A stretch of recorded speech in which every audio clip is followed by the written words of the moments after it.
There is a version of World War I that most people carry in their heads without ever questioning where it came from.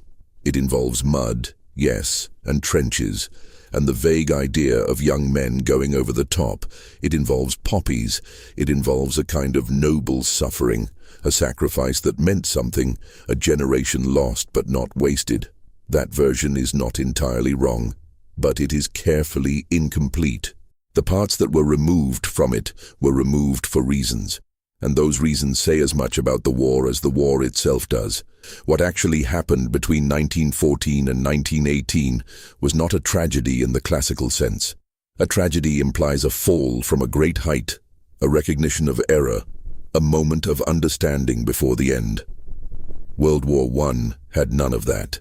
It was something closer to a system running its own logic to conclusion, processing human beings the way a factory processes raw material, with efficiency, documentation, and without sentiment. The machinery did not break down. That is the part no one wants to say plainly. The machinery worked exactly as designed. It produced corpses at a rate that had never been achieved before in human history, and it kept producing them because the people who ran it decided, over and over again, that the output was acceptable. By the end of the war, roughly 17 million people were dead. Another 20 million were wounded in ways that ranged from the surgically manageable to the permanently catastrophic. Millions more were psychologically destroyed in ways that medicine in 1918 had no real language for and no real treatment of. And then the war stopped, and the nations involved wrote reports, held inquiries, published memoirs, built monuments, and moved forward. The specific practices that had made all of that death possible, the specific decisions, the specific institutional arrangements, the specific habits of thought that had normalized the expendability of human life, those did not disappear. They were absorbed. They became part of how modern states understood themselves in relation to the people they governed and the wars they fought. This is a record of 21 of those practices.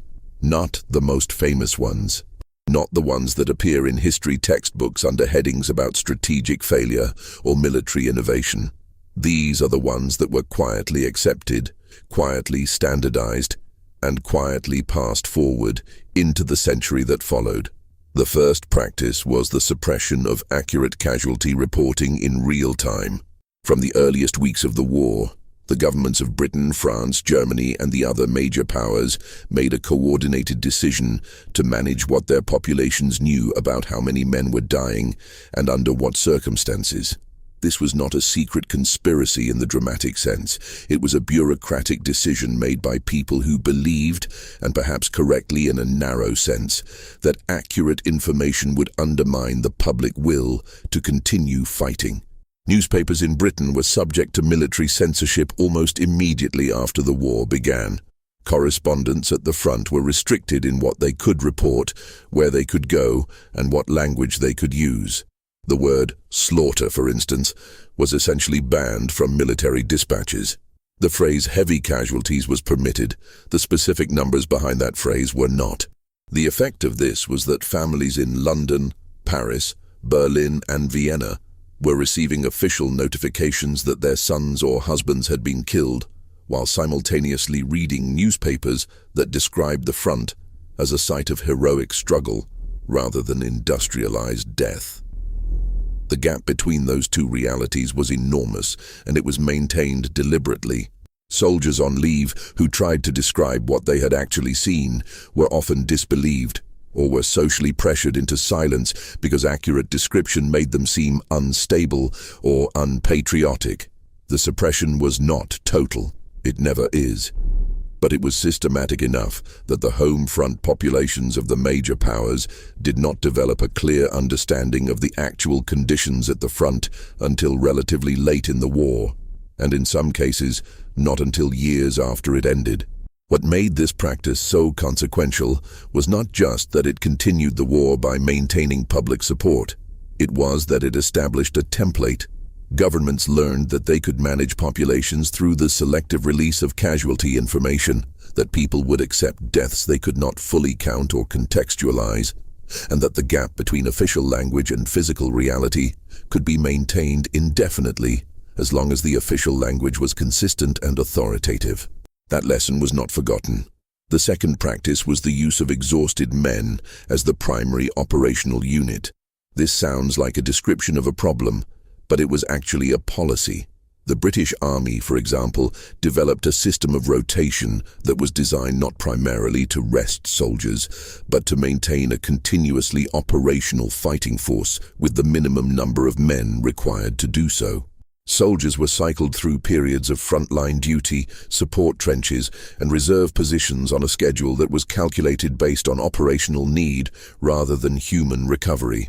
The result was that men who had been in frontline trenches for weeks at a stretch, who had survived artillery bombardment, raids, gas attacks, and the constant psychological stress of living in close proximity to death, were rotated back to the line before they had recovered from any of those experiences. Medical officers at the regimental level documented this pattern repeatedly. They noted that men returning to the front after brief periods of rest were not functionally recovered. They were sleep-deprived, malnourished in ways that field rations could not correct in a matter of days, and carrying psychological burdens that had no outlet. The medical officers wrote these observations in reports. The reports were filed. The rotation schedules did not change because the rotation schedules were driven by the number of men available and the length of the front, not by the condition of the men themselves. This is a critical distinction.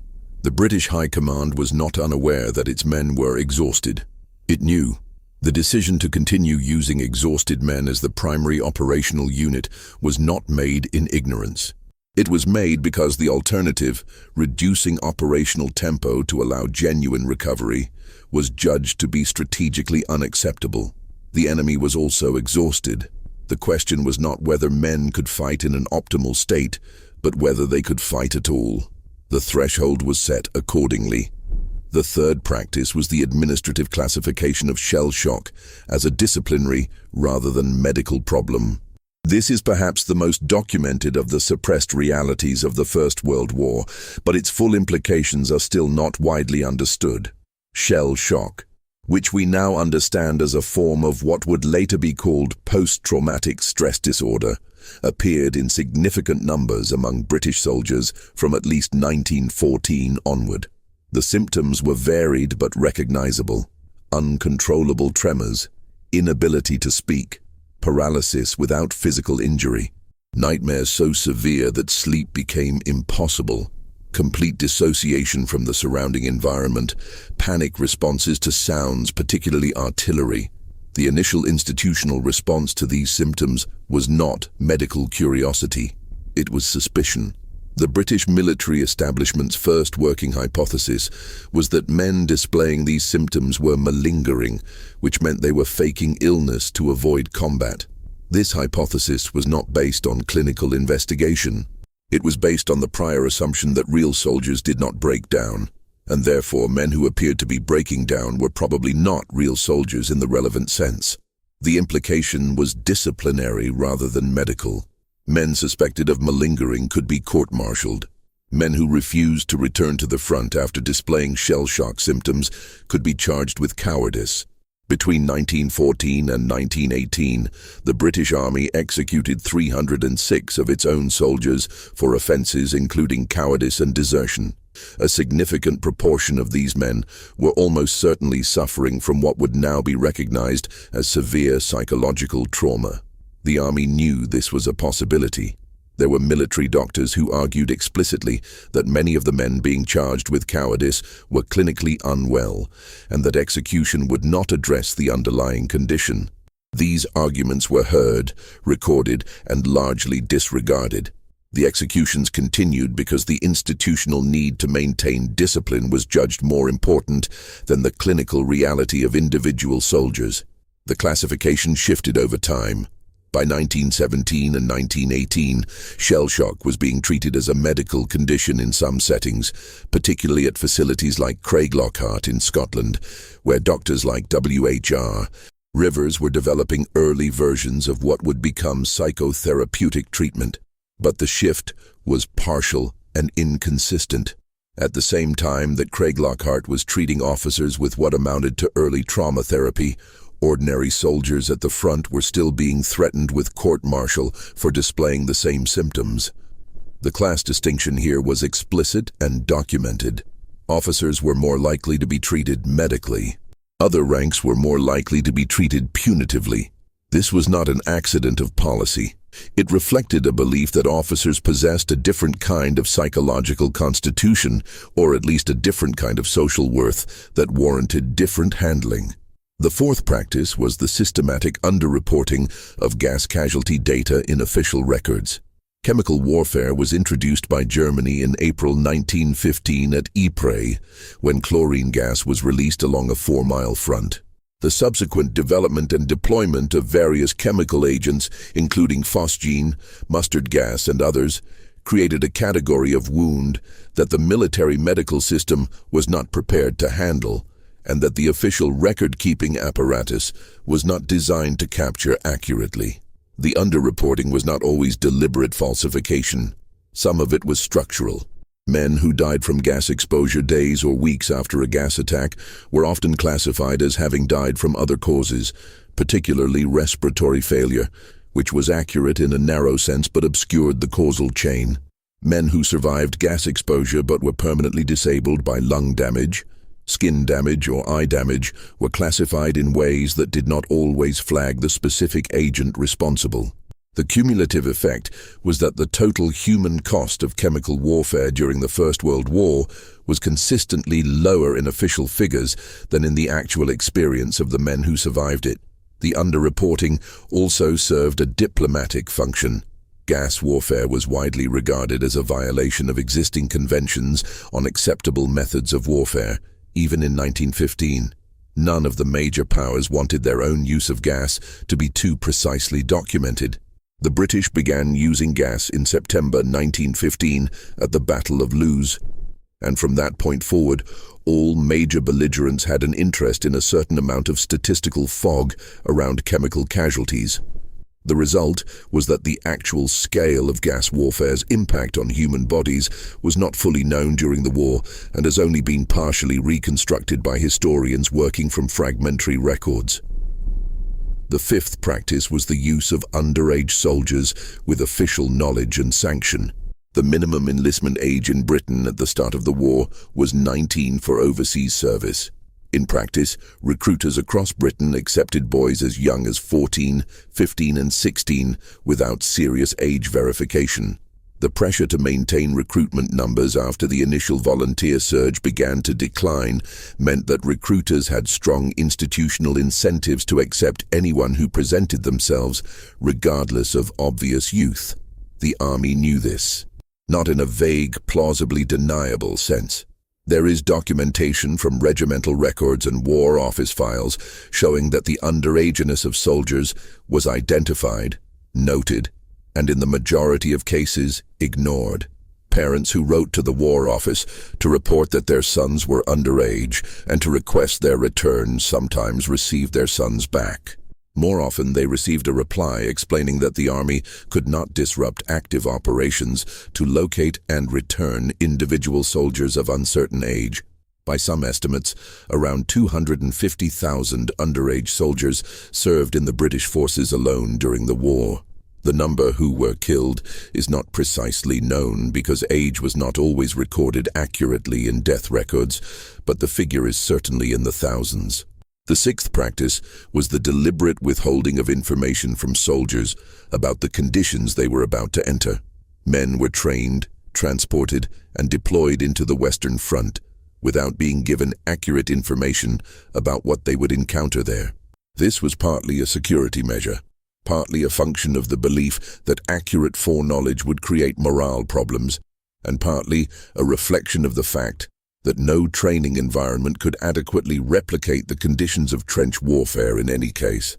The gap between training and reality was enormous, and it was experienced as a form of institutional betrayal by many soldiers who described it in letters and memoirs. Training in England involved parade drill, basic weapons handling, and exercises on open ground that bore no resemblance to a flooded trench under artillery fire. Men who had been told they were being prepared for modern warfare arrived at the front and discovered that their preparation was largely irrelevant.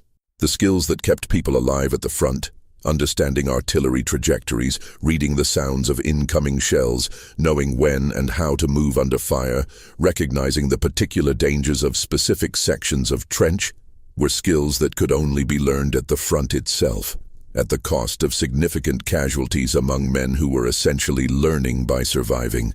The seventh practice was the standardization of insufficient rations as a long-term condition rather than a temporary shortage. The caloric content and nutritional adequacy of British Army rations during the First World War has been the subject of considerable historical analysis, and the picture that emerges is not one of acute starvation, but of chronic nutritional inadequacy that accumulated over months and years of service. The official daily ration for a British soldier in the field was designed to provide roughly 3,000 to 4,000 calories, depending on the period and the location. In practice, the ration actually received by soldiers in forward positions was frequently and significantly below that figure, for reasons ranging from supply chain disruption to corruption in the distribution system to the simple physical difficulty of getting food to men in exposed positions under fire. The chronic underfueling of soldiers had measurable effects on their physical and cognitive performance, their immune function, their wound healing rates, and their psychological resilience. Medical officers noted these effects. Supply officers acknowledged the discrepancy between official ration scales and actual distribution. The War Office was aware of the problem. The problem was not solved, not because it was considered unimportant, but because solving it would have required resources and logistical investment that were being directed elsewhere.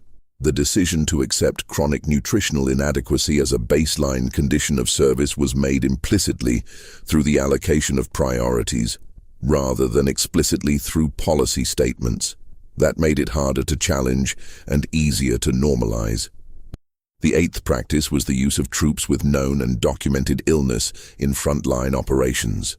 The medical examination system at British recruiting stations was designed to exclude men who were medically unfit for service, but the definition of fitness shifted considerably as the war progressed and the need for men intensified. By 1916 and 1917, men were being passed as fit for general service who would have been rejected outright in 1914. Men with chronic respiratory conditions, men with compromised vision, men with heart conditions that were borderline but not immediately disqualifying, were entering service in numbers that would have been inconceivable at the beginning of the war. Beyond recruitment, there was the separate problem of men who became ill during service. Trench foot, caused by prolonged exposure to wet and cold conditions, affected hundreds of thousands of soldiers and in severe cases resulted in amputation. The condition was preventable through relatively simple measures, dry socks and rotation out of wet positions at regular intervals, and this was known from at least 1915 onward. Preventive measures were recommended. They were not consistently enforced, because enforcing them would have required withdrawing men from positions that needed to be held. The result was that trench foot continued to affect and disable significant numbers of soldiers throughout the war, as a direct consequence of a known and preventable failure of institutional follow-through. The ninth practice was the assignment of death notifications to junior officers with no training or support for the task. When a soldier died, someone had to tell his family. In the British system, this task fell primarily to the soldier's commanding officer, which in practice often meant a junior officer, a second lieutenant or lieutenant, who might be 19 or 20 years old himself, who might have known the dead man for only a few weeks, and who was required to write a letter to the family that was simultaneously informative, consoling, and consistent with whatever censorship requirements were in effect at the time. The letters that resulted from this system are a remarkable historical document. They are formulaic in ways that reveal the absence of any genuine guidance. They frequently describe men who died instantly and painlessly, which was often not true but was what the letter-writing guidance implicitly encouraged. They describe heroism and good character in language that was clearly borrowed from a common template. They avoid specificity about the nature of wounds or the circumstances of death. They were written by young men who were themselves traumatized, who were often writing them within hours or days of witnessing the deaths they were describing, and who received no support or training for the task. The effect on the families who received these letters was complex. The formulaic comfort they offered was sometimes received as genuine and meaningful. More often, soldiers who came home on leave reported that their families could tell immediately that the letters they had received were not entirely truthful, that the gap between the official narrative and the physical reality of the man standing in front of them was too large to bridge with careful language. The letters did not create understanding. They created a specific kind of official silence that sat between the family and the reality of what had happened to the person they loved. The 10th practice was the deliberate cultivation of hatred as a military training objective. This is documented in British, German, French, and American training programs of the period. The cultivation of hatred for the enemy was not considered a side effect of wartime psychology. It was considered a training objective, something that could be deliberately produced through specific exercises and exposures. Training programs included bayonet practice on dummies designed to resemble enemy soldiers, lectures on enemy atrocities both real and fabricated, and controlled exposure to propaganda materials that portrayed the enemy in explicitly dehumanizing terms. The German army had been systematically portrayed in British propaganda from 1914 onward as having committed specific atrocities in Belgium, some of which were real, some of which were exaggerated, and some of which were fabricated outright. The Bryce Report, published in 1915, compiled accounts of German atrocities in Belgium and was widely distributed. Some of its specific claims were later found to be unverifiable or false, but its effect on the emotional landscape of the war was significant and lasting. Men who had been trained to think of the enemy as fundamentally monstrous found it psychologically easier to kill them and psychologically harder to stop killing them when the military situation permitted it. The 11th practice was the use of prisoners as labor under conditions that violated the conventions the belligerents had formally agreed to observe. The Hague Conventions of 1899 and 1907 contained explicit provisions about the treatment of prisoners of war, including limitations on the type of labor they could be required to perform. Working prisoners in direct support of military operations, for example, was explicitly prohibited. All major belligerents violated these provisions to varying degrees throughout the war. German prisoners were used by the British in labor battalions that included work in forward areas.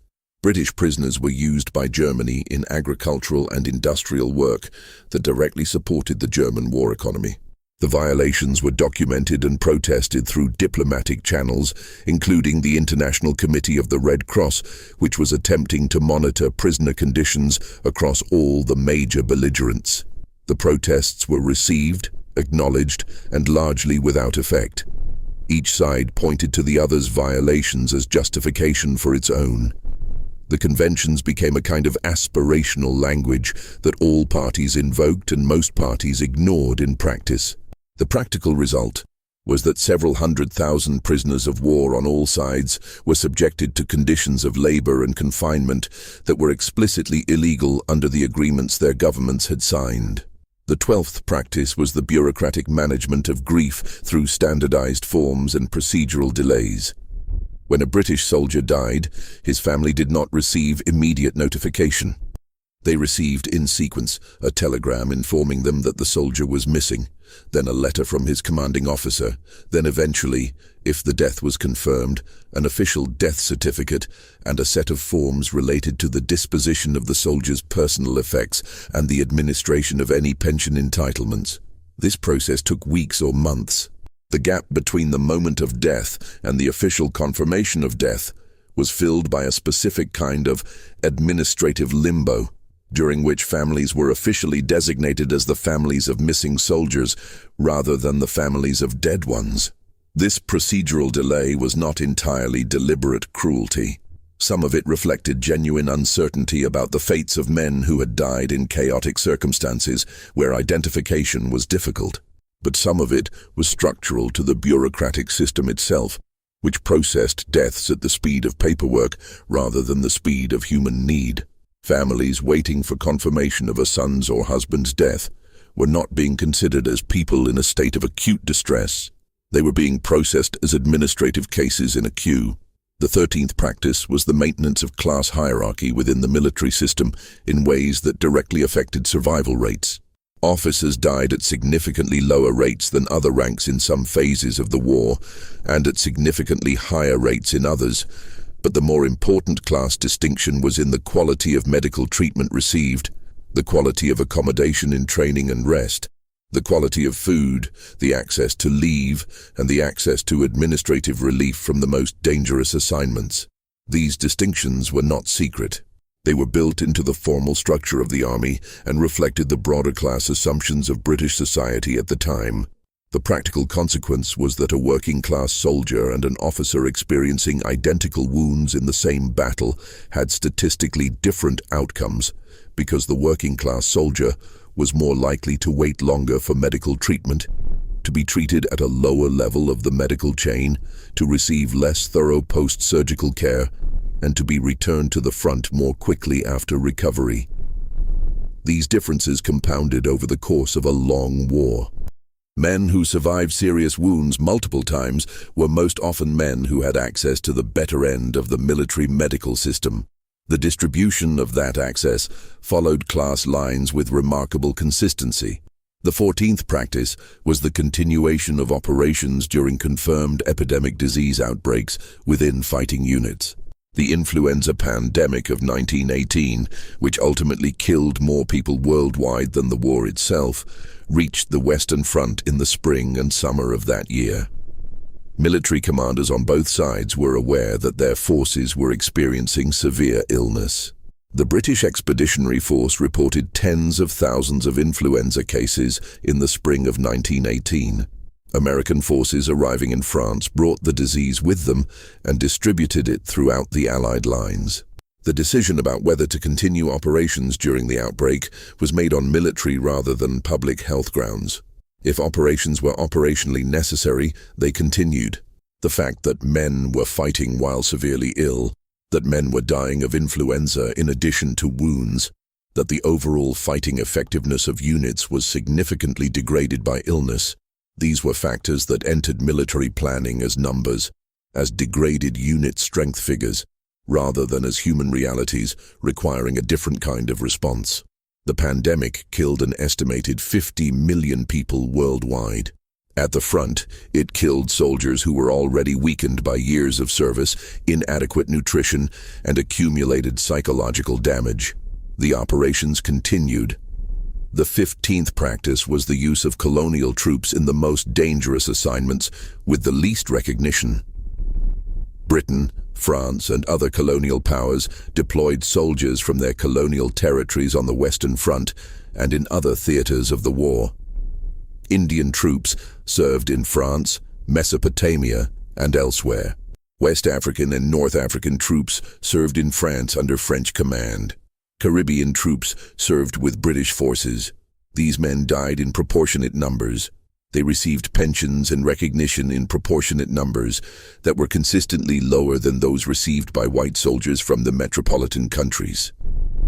The assignments given to colonial troops were often disproportionately dangerous. They were used in attacks where the casualty expectation was high, in labor battalions in forward areas, and in garrison duties in disease-heavy theaters. The justifications offered at the time varied but shared a common structure.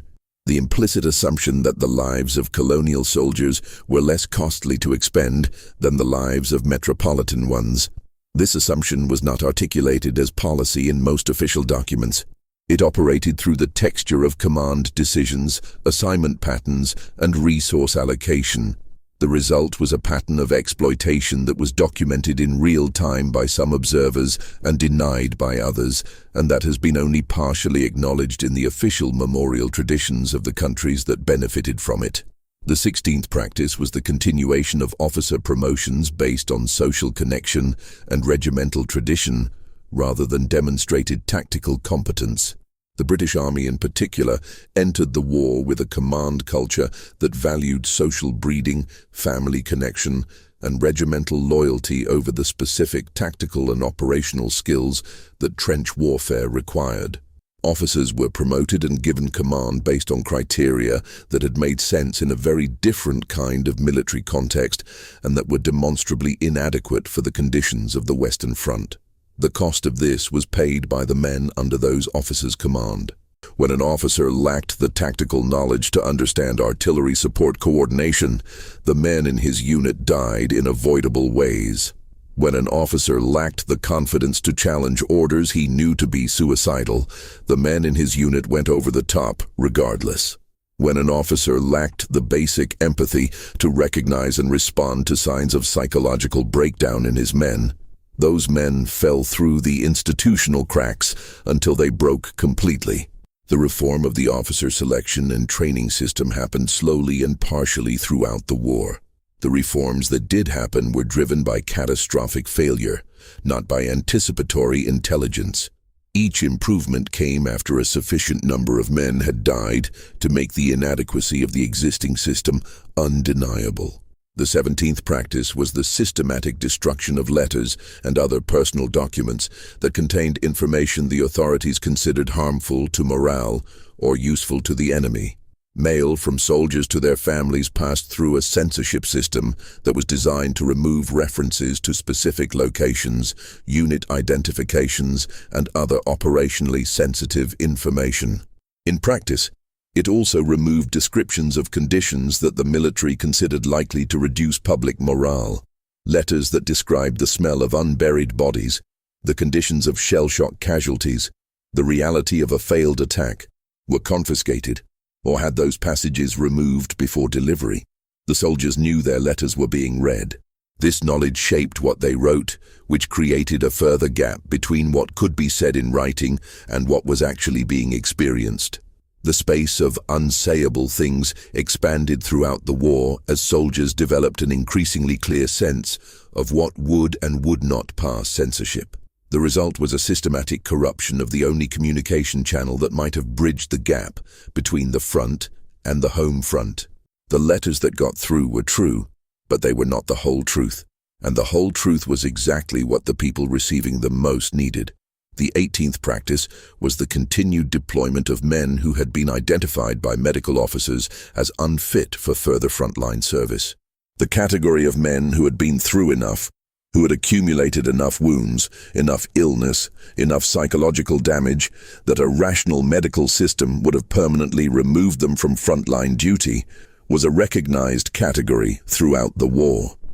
Medical officers used various terms for it and attempted various systems for identifying and protecting such men.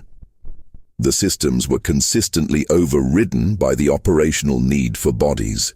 There are documented cases of men returning to the front for third, fourth, and fifth times after being wounded, each time passing through a medical chain that noted their prior history and returned them to service anyway because the alternative was having fewer men on the line.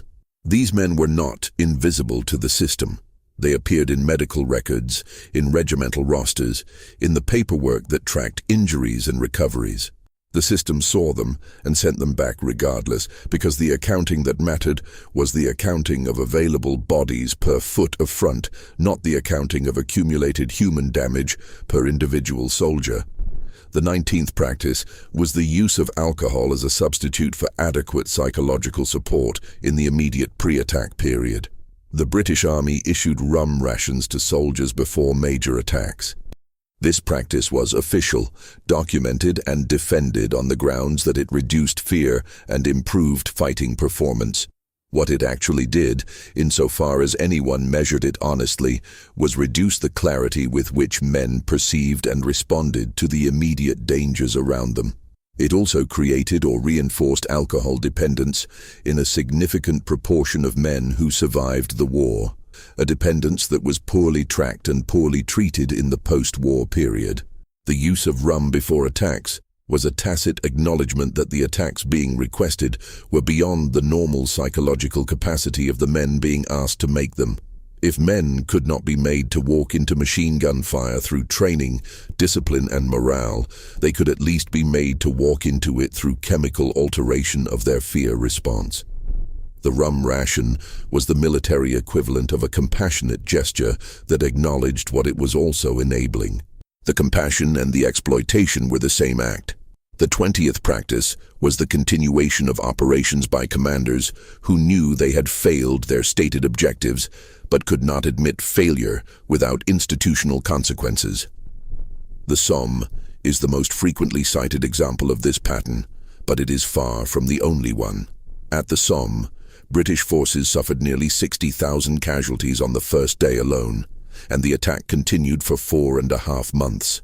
The gap between the objectives stated before the attack began and the ground actually taken was visible to anyone looking at a map. The justifications for continuing shifted as the original objectives became untenable, from breakthrough to attrition, from attrition to the relief of pressure on French forces, from relief of pressure to simply maintaining the initiative. Each shift in justification required a new accounting of what counted as success. Each new accounting allowed the operation to continue, even as the cost in human life reached figures that had been unimaginable before the war began. The men who died in the later phases of the Somme did not die in pursuit of the objectives that had been stated when the operation was ordered. They died in pursuit of objectives that had been revised to fit what was actually happening, in a process that was less a strategic reassessment than an institutional face-saving exercise conducted in real time at the cost of hundreds of thousands of lives. The 21st practice was the post-war reclassification of the dead into categories of honor that obscured how they had actually died. The memorial traditions that developed after 1918, the war graves, cemeteries, the cenotaphs, the silence, the poppies, performed an important and genuine function. They gave the bereaved a language for loss and a physical place for grief. They also performed a less acknowledged function. They standardized the meaning of the deaths they commemorated in ways that were not always faithful to how those deaths had been caused or experienced. Men who had been executed by their own army for cowardice or desertion were initially excluded from official commemoration. Men who had died from illness and disease, which accounted for a significant proportion of the total dead, were included in the general count, but their specific deaths were subsumed into a memorial language oriented toward combat and sacrifice. Men who had been killed by friendly fire, by their own artillery, by accidents in rear areas, by the simple statistical inevitability of putting millions of armed men in close proximity to each other for years, these men were commemorated alongside men who had died leading charges, and the official language of commemoration did not distinguish between them. The effect was the creation of a unified narrative of sacrifice that was cleaner and more purposeful than the actual experience it claimed to represent. The bereaved families who visited the cemeteries were not encountering the reality of how their person had died. They were encountering a carefully maintained landscape of grief management, designed to make the deaths mean something that the deaths themselves had not necessarily meant. The men who died at Passchendaele in October 1917, drowning in shell craters filled with mud and water, dying of wounds in aid posts that were themselves under artillery fire, dying of disease in base hospitals, dying of the accumulated damage of years of inadequate food and inadequate sleep and inadequate medical care. Those men were incorporated into a memorial tradition that described their deaths as a sacrifice for something, as a contribution to a purpose larger than themselves. The purpose that was retroactively assigned to their deaths was, in most cases, the simple fact that the war had ended and the Allied powers had technically won it. The victory became the meaning. The meaning justified the cost. And the cost, which had been arrived at through the specific practices described here, through deliberate suppression of information, through the use of exhausted men as operational units, through the classification of psychological collapse as cowardice, through the systematic underreporting of casualties, through the acceptance of underage soldiers, through the withholding of accurate foreknowledge, through the normalization of chronic nutritional inadequacy, through the deployment of known sick men, through the bureaucratic management of grief, through the maintenance of class hierarchy and the distribution of survival, through the continuation of operations during epidemic disease, through the exploitation of colonial soldiers, through the promotion of socially connected incompetence, through the censorship of honest communication, through the return to the line of men past the limit of human endurance, through the use of alcohol as a substitute for moral support, through the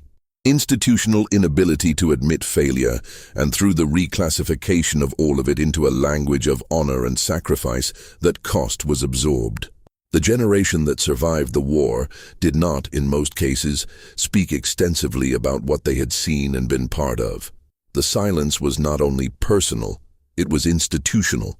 The practices that had made the war what it was had been normalized to the point where they did not require explanation or apology.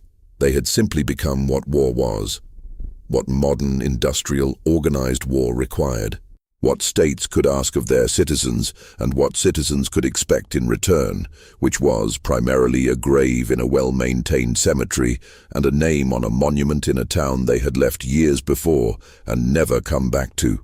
The war ended on the 11th hour of the 11th day of the 11th month of 1918, and the armies on both sides stopped firing, and the silence that followed was described by almost every person who experienced it as the strangest thing they had ever heard. The silence was real. The war was over. The practices were not over. They were carried forward into the next decade and the decade after that, refined and expanded and applied in new theaters by people who had learned them here, in this war, in these trenches, in these specific institutional arrangements for processing human beings at scale. The war that was supposed to end all wars did not end war. It professionalized it. It demonstrated what was possible.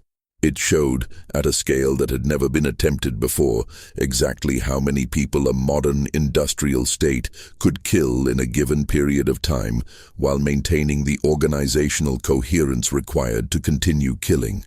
The figure was higher than anyone had imagined before 1914. That was the primary discovery of the First World War. Not the machine gun, not the tank, not poison gas, though all of those were real discoveries too. The primary discovery was the figure itself. The number that answered the question of how much was acceptable. The answer arrived at, through 4 years of accumulated practice, was more than this. Always more than this. The number kept rising, and the war kept going, and the practices described here kept being refined and extended and normalized until the armistice made them temporarily unnecessary. Temporarily. The Treaty of Versailles was signed in June 1919. The last veteran of the First World War, a man named Florence Green, who had served in the Allied Air Forces, died in February 2012 at the age of 110. Between those two dates, the practices developed and normalized between 1914 and 1918 were applied in Spain, in Ethiopia, in China, in Poland, in France, in North Africa, in the Pacific, in Korea, in Vietnam, in the Falklands, in the Gulf, in Iraq, in Afghanistan. The specific techniques changed. The institutional logic did not. The gap between official language and physical reality that the First World War had demonstrated could be maintained was maintained. The threshold of acceptable casualties that the First World War had established was tested and revised in every subsequent conflict. The paperwork that replaced morality was adapted to new formats and new filing systems, but continued to function as designed. By November 11, 1918, the British Empire alone had mobilized over 8 million men. Of those, approximately 908,000 were dead. The German Empire had mobilized over 11 million men and lost approximately 2 million. France had mobilized over 8 million men and lost approximately 1,300,000. The Russian Empire, before its collapse and revolution, had mobilized over 12 million men and lost approximately 1,700,000. The Ottoman Empire had lost approximately 300,000 soldiers. The United States, entering the war late, had lost approximately 53,000 in combat and a further 63,000 to disease. The total military dead from all nations involved was approximately 9.5 million. These numbers were known at the end of the war. They were published. They were incorporated into official histories. and the governments that had produced them remained in existence, were in fact strengthened in some cases by the organizational capacity the war had demonstrated they possessed, and proceeded to govern their populations for the subsequent decades with the knowledge that their populations had accepted, or at least had not successfully resisted, the expenditure of those 9.5 million lives. That knowledge was part of the inheritance of the 20th century. It was never officially recorded as such. There was no document in which any government wrote down what it had learned about the limits of what its citizens would accept. But the knowledge was there. It existed in the institutional memory of general staffs and war ministries and the civil services that had administered the mobilization and the casualties and the censorship and the pensions and the commemorations. It existed in the habits of thought of the men who had run those institutions and who went on to run others. The war lasted 1,561 days. Over that period, an average of more than 6,000 soldiers died per day. The deaths were distributed unevenly. On some days the number was a few hundred. On other days, particularly during major offensives, it reached tens of thousands. But the average, sustained over more than 4 years, across all fronts and all theaters, was more than 6,000 human beings killed per day, not counting the civilian dead, not counting the deaths from the influenza pandemic that the war's disruption of populations had helped to spread and accelerate. 6,000 per day, for 4 years. The records were kept, the forms were filed, the notifications were sent, the cemeteries were organized and maintained, the monuments were built, the poppies were adopted as a symbol, the silence was observed,